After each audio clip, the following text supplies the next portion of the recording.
Selamat datang di zona sekolah. Kalian simak ya. Baik pertumbuhan dan perkembangan pada tumbuhan serta hewan. Nah, di materi sebelumnya kita sudah mempelajari perbedaan pertumbuhan dan perkembangan pada tumbuhan, jenis-jenis pertumbuhan dan perkembangan pada tumbuhan, perkecamatan pada tumbuhan, dan faktor internal yang mempengaruhi pertumbuhan dan perkembangan pada tumbuhan. Jadi kita belum masuk ke materi pertumbuhan dan perkembangan pada hewan ya. Masih di materi pertumbuhan dan perkembangan pada tumbuhan. Kalian simak ya. Nah, untuk di materi kali ini juga kita masih membahas itu. Yaitu di materi kelima ini kita akan mempelajari faktor eksternal yang mempengaruhi pertumbuhan dan perkembangan pada tumbuhan sob. Oke, langsung saja mari kita belajar. Oke sob. Jadi untuk faktor eksternal yang mempengaruhi pertumbuhan dan perkembangan pada tumbuhan itu ada 10 macam.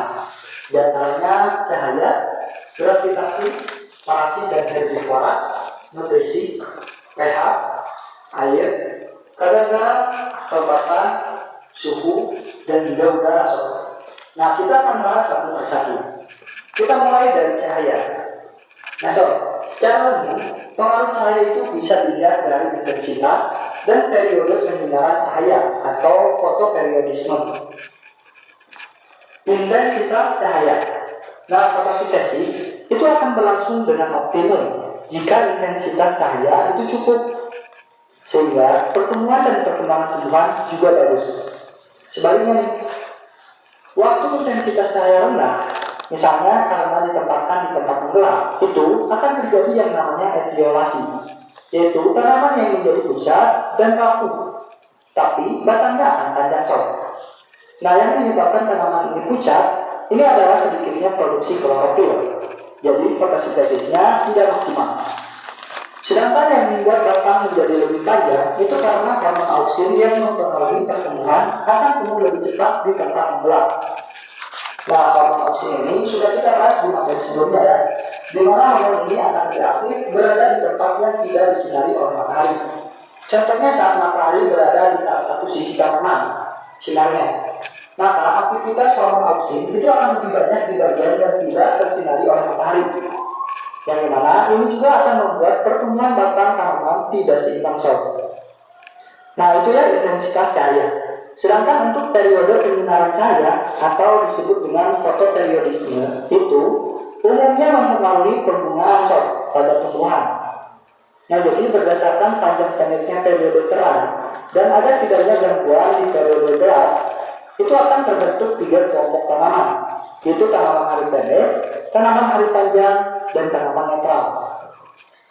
Nah, sebelum saya jelaskan satu persatu, perlu diketahui bahwa fotoperiodisme ini selalu digambarkan menggunakan grafik seperti ini sob. Nah, grafik ini sering lumayan keluar di UTBK ataupun ujian-ujian. Oke, jadi untuk warna putih itu menunjukkan periode terang, dan yang abu-abu itu menunjukkan periode gelap. Ya. Terus ada juga nih yang menyertakan garis jamnya. Oke, kita bahas satu persatu.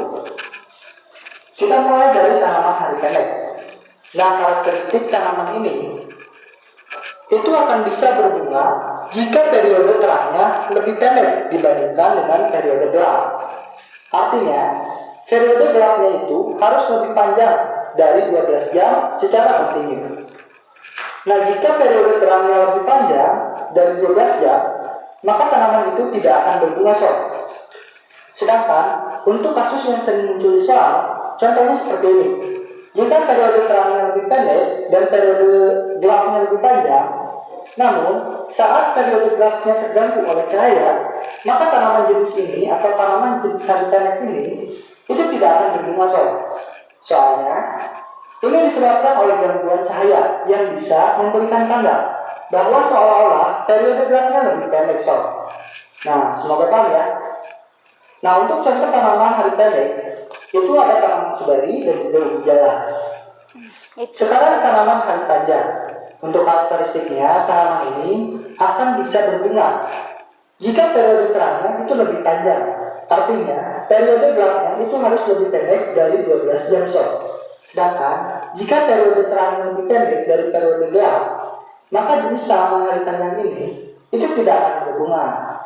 Terus Jika ada gangguan terang di periode gelapnya, tumbuhan jenis ini malahan akan bisa tumbuh bunga sob. Kenapa? Karena gangguan cahaya ini itu bisa memberikan tanda kepada tanaman kalau periode gelapnya seolah-olah menjadi pendek.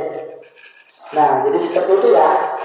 Jadi tanaman kalipen itu cuma akan berbunga jika periode terangnya lebih panjang dan periode gelapnya kurang dari 12 jam.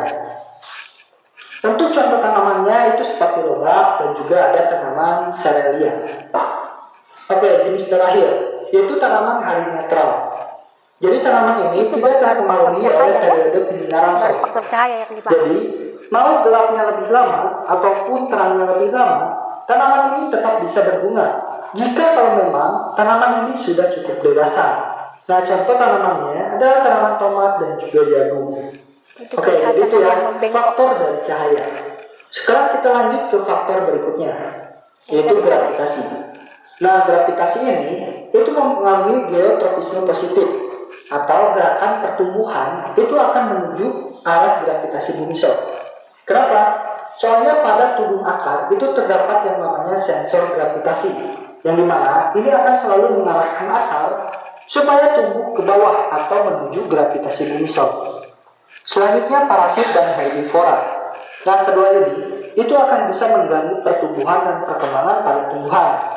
Contohnya itu adalah kutu daun ataupun virus. Nah, parasit seperti